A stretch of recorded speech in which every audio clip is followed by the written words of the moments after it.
সময় যেন দ্রুত গতিতে চলে যাচ্ছে।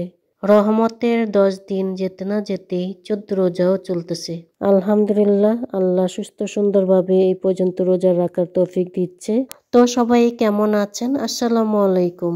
আই হোপ এই পবিত্র মাহে রমজানে সবাই ভালো আছেন, সুস্থ আছেন। আমিও আছি আলহামদুলিল্লাহ। তবে একটু ঠান্ডা লেগেছে, যেহেতু সিজন চেঞ্জ হইতেছে, এই ঠান্ডা এই গরম। যাই হোক, এখানে আমি সেহরির জন্য মাটন রান্না করব। তো মাটনের সাথে মশলা যা যা দেওয়ার দিয়ে আদা রসুনের পেস্ট, পেঁয়াজ, টক দই, কয়েকটা কাঁচামরিচ, রান্নার তেল এবং দিয়ে দিব টেস্ট অনুযায়ী লবণ। তো রোজার মাসে লবণটা কিন্তু চেক করা যায় না, তাই না? তো লবণ বেশি হয়েছে নাকি কম হয়েছে আমরা কিন্তু সেটা চেক করি না, কারণ রোজা থাকি।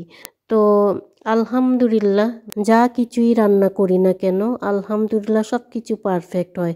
তো আমার হাজবেন্ড বলে রোজার মাস ছাড়া রান্না তো মজা হয়, তার চেয়েও বেশি মজা হয় রোজার মাসে। তো রোজার মাসটাই হইতাছে আল্লাহর এক নিয়ামত মাস, তাই না? আমার কাছে 12 মাসের চাইতে এই একটা মাস, পবিত্র রমজান মাস, খুবই ভালো লাগে আলহামদুলিল্লাহ। তো এখানে মাংসটাকে আমি অলরেডি চুলায় বসিয়ে দিলাম এবং ভালো মতন কষিয়ে দেন রান্না করব। আর আমার এই ভিডিওটা ছিল 7 রোজা ছিল শুক্রবার। আর আজকে ভিডিওটা আপলোড করছি, আজকেও দিনটা শুক্রবার। তো সবাইকে জুম্মা মুবারক। তো সেদিন আর কি বাসায় ইফতার করি নেই, বাট কোথায় ইফতার করলাম একটু পরেই জানতে পারবেন। তো আমি কিন্তু মাংসের সাথে ফুটন্ত গরম পানি দিয়ে এটা আর কি রান্না করলাম আধা ঘন্টার জন্য। তো দেখতেই পাচ্ছেন আমার মাটন কারির ফাইনাল লুক।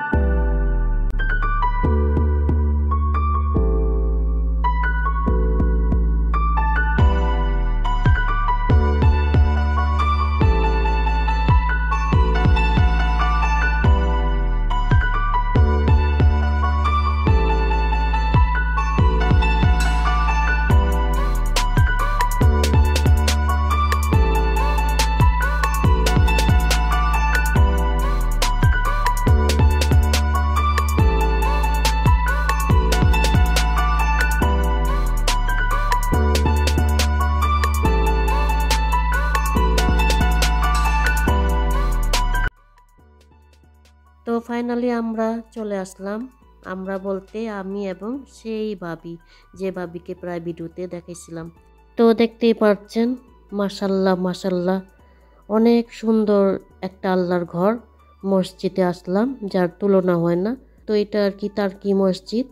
তো আল্লাহর ঘর নিখুঁত একটা ঘর, যার কোনো তুলনা হয় না। অসাধারণ অসাধারণ মাশাল্লাহ। তো ইফতার আরো 2-3 বার এখানে এসে করছিলাম। ভাল লাগে, খুবই ভাল লাগে, মনটা শান্তি হয়ে যায় এখানে আসলে। আমি এবং ভাবি ইফতার এবং মাগরিবের নামাজ পড়ে দেন বাসায় ব্যাক করি। তো আমার এই ভিডিওটি যারা এই পর্যন্ত দেখেছেন, আই হোপ শেষ পর্যন্ত দেখবেন। যদি আমার এই ভিডিওটি আপনাদের কাছে কোনো অংশ ভালো লেগে থাকে তাহলে সাবস্ক্রাইব করে আমার পাশে থাকবেন। আর যারা অলরেডি এই কাজটা করে ফেলেছেন, আপনাদের জন্য অনেক অনেক দোয়া এবং ভালোবাসা রইল। তো আমি শাহনাজ আপনাদের মাঝে বিদায় নিচ্ছি। সবাই ভালো থাকবেন, সুস্থ থাকবেন। আল্লাহ হাফেজ, আসসালামু আলাইকুম।